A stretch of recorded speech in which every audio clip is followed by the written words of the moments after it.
ไม่ทรงเป็นน้องเสียงค่ะมันในก็มีรถวิโก้สีลำกันหนึ่งครับพี่น้องนะอันนี้ก็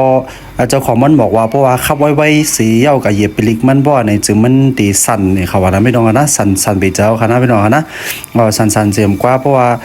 ขับกับมักเจ็บ18บ่ในจึงมันก็คงมาในก็เสียตายมันสั่นค่ะนะพี่น้องนะเพราะเหยียบไปลิกก็เย้าก็สั่นแท่งเนี่ยเขาว่าพี่น้องนะอันนี้ก็มาตัวว่ามาเช็คตัวว่าเป็นอีสังเนี่ยอะไรมาหันจานครับพี่น้องนะเป็นห้อยเสียงกันเด้อครับพี่น้องนะอันนี้ก็มาเจจานค่ะนะมาเจตะหลำให้ก็เจตะหลำเยาก็ได้เช็คป้าใต้รอดใต้แลดเนี่ยปอจงปอจอยเหค่ะนะเยาก็ได้เช็คป้าไอยางค่ะพี่น้องนะตัวถุงรองค่ะพี่น้องนะเดี๋ยวได้มาถุงรองบันไหนก็เดี๋ยวมาตั้งศูนย์บันให้เรียบร้อยค่ะพี่น้องเนาะถุงรองตั้งศูนย์บันให้ก็มันต้องไปให้มันนิ่มขึ้นค่ะนะพี่น้องนะเพราะว่าลวดเผยพี่น้องเขายามปิดในค่ะพี่น้องนั้นนึงค่ะเดี๋ยวได้ตัวว่าไอ้ตะลำเท่านั้นจอมันเป็นห้อยจังไหนนะเพราะเป็นห้อยยอกมันกดมันกดค่ะเนาะเพราะมันกดเอาบ่เนี่ยจึงมันกดที่เฮ็ดให้มันสั่นค่ะพี่น้องนะว่าสั่นได้ครับเพราะมันจ่อยว่า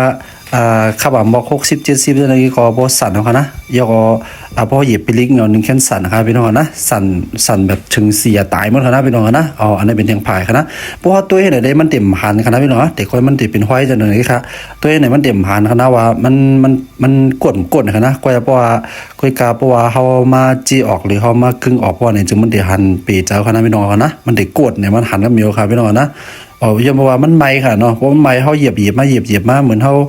เผาไหม้ก็เฮาเอาจุ่มน้ำค่ะนะพี่น้องนะเผาไหม้จุ่มน้ำได้มันไก่แตกค่ะนะพี่น้องนะมันไก่แตกมันไก่กดมันไก่งอค่ะเนาะพี่น้องค่ะเนาะอันนี้ก็เป็นรถวิโก้ครับพี่น้องนะรถวิโก้ฟูวินครับ